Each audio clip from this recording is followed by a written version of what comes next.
오늘은 읽기 독립이 너무 일찍 되어도 문제입니다. 라는 제목으로 여러분들께 말씀을 드리려고 합니다.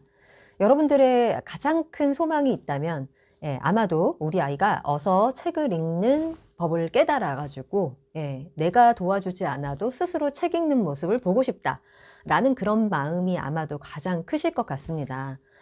그도 그럴 것이 이제 일하시는 분들도 그렇지만 전업주부맘들도 굉장히 하루 종일 얼마나 바쁜 일과 속에서 지내는지를 저도 경험을 해봤기 때문에 많이 잘 알고 있거든요. 어서 빨리 뒷정리를 끝내고 좀 쉬고 싶은 그 마음을 저도 똑같은 주부의 입장으로서 여러분들의 마음을 이해합니다. 그렇기 때문에 아이에게 딱 앉아가지고 또 책을 읽어주다 보면은 너무 피곤해가지고 아이를 재우고 나서 내 일을 해야지 하는데 어느 순간 보면은 같이 잠들어 있게 되는 그런 현상들을 저도 많이 겪었었거든요. 그래서 정말 뭐 애를 잘 재워가지고 엄마가 따로 이제 뭔가 생산적인 일을 하시는 분들 보면은 되게 대단하다라고 저는 생각을 해요. 저는 같이 골아 떨어지게 되더라고요. 항상 피곤하기 때문에 두 아이를 이제 돌보다가 옛날을 생각해 보면은 그런 마음이 있었어요. 그렇기 때문에 큰아이가 이제 읽기 독립을 빨리 하게 되니까 아이 보고 스스로 읽으라고 이렇게 책을 이제 저도 이제 독서 환경을 마련해주고 독서 교육에 너무나 관심이 있었기 때문에 그렇게 이제 아이에게 맡기고 둘째에게 신경을 쓰거나 다른 집안일을 하거나 그런 상황들이 좀 있었던 것은 사실입니다. 하지만 저는 이제 시간이 될 때마다 제가 여력이 될 때마다 이렇게 책을 읽을 수 있는 그런 해독 능력이 있는 아이에게도 제가 책을 읽어주려는 노력을 좀 했었던 것 같아요. 매일은 못 읽어준다고 하더라도 아이에게 뭔가 이제 글을 읽고 생각할 수 있는 능력을 위한 어떤 자극? 그런 것들에 대한 생각은 항상 저는 하고 있었던 것 같습니다. 그렇기 때문에 꼭 책이 아니더라도 뭐 뉴스거리가 될 수도 있고, 신문에서 보았던 이야기, 그리고 아이의 책을 읽으면서 생각나는 어떤 궁금한 점들, 의문점들, 그런 것들을 가지고 아이와 항상 대화를 나누는 것이 조금 그거 자체가 저는 교육이라고 좀 생각을 했었기 때문에 그런 부분들에 있어서 좀는 매일의 일상으로 만들었던 것 같아요. 근데 너무나 안타까운 점이 뭐냐면 최근에도 이제 엄마들과 아주 얘기를 나눈 적이 있는데 이제 무슨 말씀을 하시냐면 요즘에도 많은 부모들께서 한글 교육 굉장히 좀 빨라진다.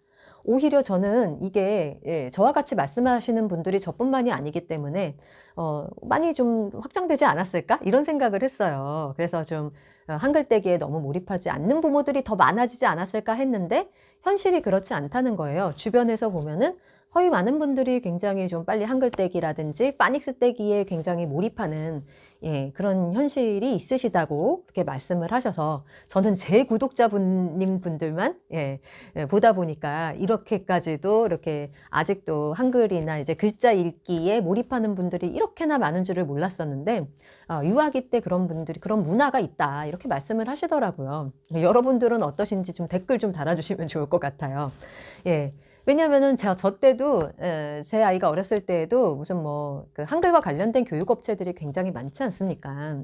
그리고 영어는 또 어떻고요. 굉장히 이제 유아 시절에도 그런 파닉스를 이제 학습하듯이 물론 이제 아이에게 맞는 학습이라고는 하지만 일전에 나왔던 이제 노경희 교수님께서 말씀하신 대로 어떤 그런 명시적 학습에 가까운 이제 파닉스나 그렇게 이제 글자 읽기를 가르치는 어떤 그런 교육 프로그램으로서 이제 마케팅을 하는 그런 활동들이 계속 있기 때문에 아마 많은 분들께서 아이를 위한 가장 최선의 선택을 해주고 싶은 그런 부모 마음들, 가장 좋은 것을 주고 싶은 그런 부모 마음이 많이 흔들릴 수 있겠다.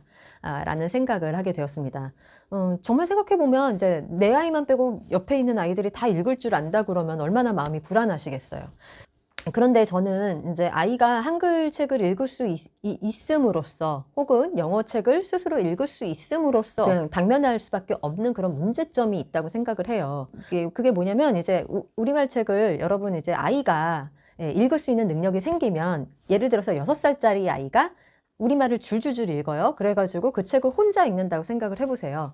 그러면 그 아이의 인지나 정서 발달 단계 속에서 인지적인 어떤 한계가 있을 거 아닙니까? 그 아이가 그 외교 문제라든지 수출과 수입이 우리나라의 경제에 미치는 영향 뭐 이런 것들에 대한 어떤 인지적인 어떤 발달이 안 된 상황이지 않습니까? 그리고 뭐 역사 관련된 책을 읽는다고 해도 마찬가지겠죠.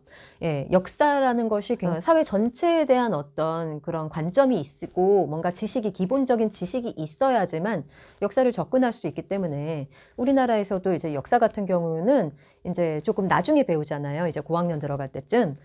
그런데 이제 이것을 6살 아이에게 뭐 그런 내용이 꼭 아니라고 하더라도 이제 6살 아이가 스스로 책을 읽을 때에는요. 그 아이에게 있는 그런 언어적인 한계, 그러니까 생각과 지식의 한계가 곧 언어의 한계이기 때문에 그 아이가 스스로 읽을 수 있는 걸 있다고 해서 그것을 그냥 아이에게만 맡겨버리면 조금 좀 더 지적인 자극을 줄 수 있는 그런 기회가 오히려 이제 생각에 대한 어떤 자극을 줄 수 있는 기회가 오히려 없어진다고 볼 수가 있겠죠. 그래서 이제 보통 이제 다둥이맘들 같은 경우에 그런 경우들이 많으실 텐데요. 이제 큰아이가 어서 빨리 읽기 독립을 하게 되면 이제 내가 둘째, 셋째를 데리고선 내가 뭔가를 더 가르칠 수 있겠지 이런 생각들을 하실 텐데요. 다시 한번 말씀드리자면 이제 아무리 아이가 글을 읽을 수 있다고 하더라도 아이 스스로에게 맡겨놓는 것보다는 부모님께서 우리 아이의 어떤 읽기를 이끌어 주시는 방법으로 읽어주기라는 어떤 그런 활동은 여전히 꼭 필요하고 꼭 중요한 활동이라고 저는 생각을 합니다. 왜냐하면 아이와 대화를 나누면서 지식을 확장해주고 어떤 언어의 한계, 언어는 곧 생각이기 때문에 생각의 한계를 넓혀줄 수 있는 그런 역할을 해주는 것이 이제 어른이 조금 더 지식과 어떤 생활의 경험이 훨씬 풍성한 어른이 어린 아이에게 책을 읽어주는 그런 활동이라고 저는 생각을 하거든요. 그렇게 따지자면 여러분들이 아이에게 빨리 이제 읽기 독립을 해줘야겠다라는 그 마음 속에 나는 여전히 아이와 충분히 일상 속에서 대화를 많이 나누고 같이 읽지는 않더라도 혹은 읽어주지는 않더라도 우리 아이가 읽는 그런 책들에 대해서 내가 미리 읽어본다든지 해서 그 책에 나와 있는 내용을 가지고 우리 아이와 뭔가 대화를 나누고 생각을 끌어내주는 그런 활동들을 평소에 할 수 있다. 그러면은 읽기 독립이 좀 빨라도 상관이 없을 것 같아요. 그런데 그렇지 않은 경우, 그냥 내가 하는 집안일이 많다거나 워킹맘이어서 일이 너무 바쁘다거나 뭐 둘째, 셋째를 뭔가를 가르쳐야 하고 교육을 하는 문제 때문에 첫째에게 그냥 혼자서 책을 읽으라고 하는 그 연령이 낮은 경우, 너무 이제 유아 시기 6, 7살 혹은 초등 저학년인 경우에는요, 아이를 너무 믿으시면은 안 된다라고 저는 생각을 해요. 이게 어떤 그렇게 믿으면 안 된다라는 말을 제가 안 하잖아요.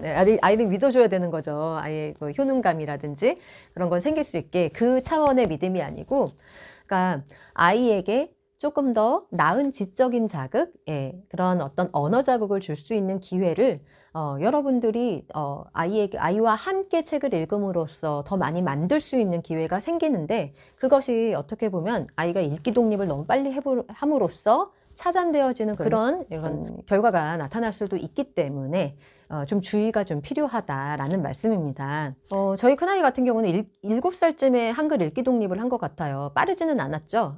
저는 그 당시에도 되게 적기 교육에 관심이 많은 사람이었기 때문에 아이에게 좀 더 많은 상상력을 키워줄 수 있고, 다양한 어떤 내용을 들으면서 제 목소리라든지 어떤 현상을 아이들이 직접 경험하면서 배워가는 것이 더 중요하다고 생각을 했던 것 같아요. 그래서 이제 큰아이 한글 교육에 너무 많이 이제 애를 쓰거나 뭔가 교육 프로그램을 사거나 하지를 않았었어요.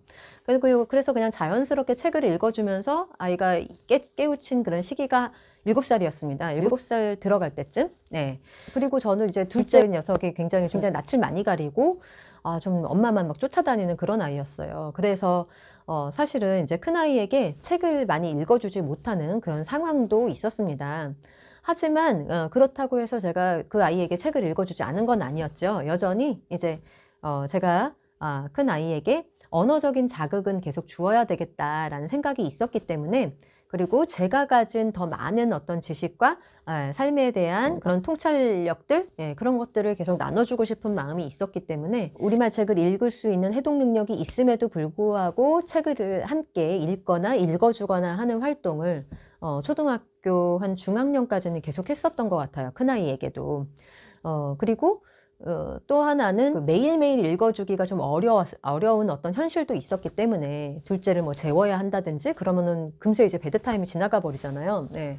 그러다 그 다음날 되면 또 부랴부랴 뭐 유치원이나 뭐 학교를 보내야 되는 그런 상황이었기 때문에 그런 경우에는 이제 책을 읽어줄 수 없을 때는 아이가 혼자 스스로 독서를 할 수 있는 습관 같은 경우는 좀 제가 환경을 만들어주고 아이를 잘 독려하면서 이끌어가긴 했지만 또 하나 제가 직접 책을 읽어주지 못한다고 하더라도 했던 활동이 있다면 그것은 대화였어요. 그래서 아이가 어떤 현상을 바라보든지 그리고 그것이 책을 통해서든 학교에서 그냥 단순한 어떤 친구 관계든 혹은 뭐 학교의 뭐 교과 내용이든 혹은 뭐 그게 영어든 영어도 이제 엄마표 영어를 제가 초등학교 2학년 때 시작했는데 그게 뭐 영어 책에 나온 것이든 혹은 이게 아이가 조금 더 자라면서는 그런 것이 이제 영자신문이 되기도 하고 우리말 어떤 잡지가 될 수도 있고 다양한 어떤 콘텐츠를 가지고 아이하고 대화하려는 어떤 그런 시도는 항상 해왔던 것 같아요.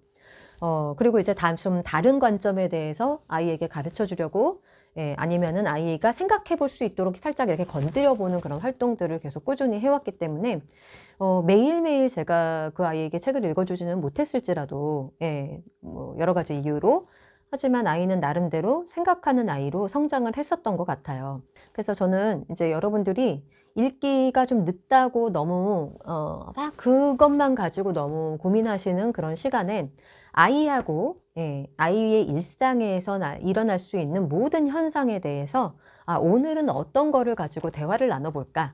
오늘은 어떤 생각 주머니를 키워줄까? 라는 마인드를 여러분들이 항상 가지고 계신다면 읽기가 조금 뭐 남들보다 1, 2년 늦어도 큰 상관이 없다고 생각해요. 그리고 이런 마인드가 제가 추구하는 엄마표 영어의 본질과도 맞닿아 있다고 생각을 합니다. 그래서 항상 말씀드리지만 아이들이 줄글로 막 해독 능력만 있다고 해서 결코 그 아이들이 생각하는 능력이나 혹시 스토리를 잘 이해하고 따라가는 능력이 생기는 것은 아니더라고요. 아이가 글자를 읽는 것보다는 아이가 이제 세상을 바라볼 수 있는 생각의 한계, 그리고 그런 언어의 한계를 어떻게 부모가 깨워줄 수 있는지에 대한 이야기로 이제 여러분들께 말씀을 드렸고요.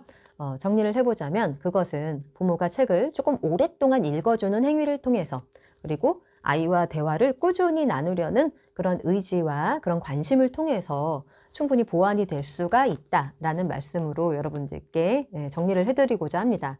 그럼 오늘은 여기까지 마치는 걸로 하고요. 다음 시간에 또 다른 이야기 가지고 돌아오는 걸로 하겠습니다. 오늘도 시청해 주셔서 감사합니다.